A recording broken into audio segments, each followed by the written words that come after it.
Here is your topic 1 medium video for perimeter and area of quadrilaterals for unit 7, which deals with circles. If you have your note sheet, we'll be in the upper right or left hand corner where it says perimeter and area of quadrilaterals. We'll do 3 worked examples after we talk about some formulas that you'll need. And if you run out of room, remember you can go ahead and go on the back side and fill out stuff there. Make sure you just label it so you know what you're looking at. All right, here are your formulas that you will need. We'll start off with our basic parallelogram, which gives us a base and height. So here would be my base down here. Here would be my height. Remember, we're just looking for that 90-degree mark right there. That'll tell you where your base and height meet up. We also have the rectangle, which has the exact same formula. We have our base down here. We have our height going up the side. The 90 degrees is just like fixed into the rectangle, so we just know that those are our base and height. We will multiply those two numbers together to get our area. Now, where things get a little goofy is with the trapezoid. We still have this 90-degree height right here. However, we have 2 different bases. So this would be like base 1. Up at the top, we'd put base 2. So to find the area of the trapezoid, we would do 1/2 base 1 plus base 2. And then we would multiply by the height. So we use the 1/2 because if we were to cut the height in half, just going straight across, I'm going to do it in yellow.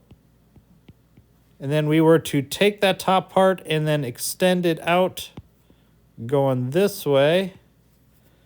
We would then create a parallelogram, which we know is base times height. But this would be the base 2 part down here. So base 1 plus base 2 times by the height, divide by 2, or multiply by 1/2. Whichever is your preference. For the square, a square is basically just a rectangle that's got all the sides the same, so we could still use base times height,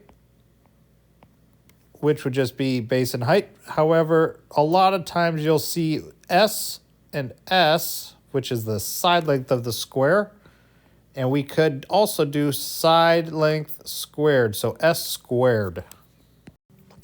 Here is example number 1 of finding the area of a quadrilateral. This shape is a parallelogram.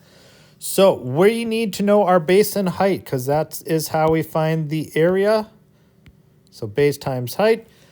We are looking for this 90-degree angle. That tells us what our base and height is. So looks like I'm going to use this side right here, the CD side, which is 32 as my base. The height will go up at a 90-degree angle from that, which would be my 36. So I'm going to do 32 times 36, which is 1,152. And then my units are inches. So I'm going to use inches squared because remember, area is a 2-dimensional measurement where we are filling in our shape. Here is example 2. This time we have a rectangle. So I need, once again, my base and height. So area is base times height. I look for our 90 degrees, which is right in every single corner. So we can pick whichever one we want as our base and our height. I'm going to use 9.6 as my base and 6 is my height. So I have A equals 9.6 times 6, which gives me a total of 57.6. And once again, we have inches as our unit, so I'm going to use inches squared as my units for the area, and we are done.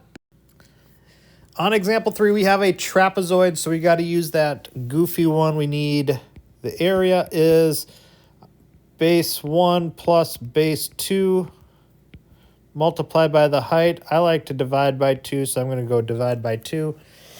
So I need my height again, which will be where that 90-degree symbol is. That'll tell me which 2 sides are the base. So I've got this long side as a base, this short side as a base. I'm going to add those 2 together. So 26 plus 7.8. Put parentheses around that. My height goes between them, which would be this 13. And I'm going to divide by 2. Now, before I type it on the calculator, I'm going to just do this parentheses part, which would be 33.8.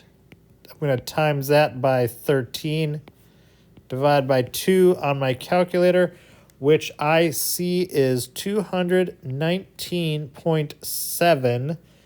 And then once again, our units are inches squared. At this point, you should head over to Delta Math and start the medium CYUs.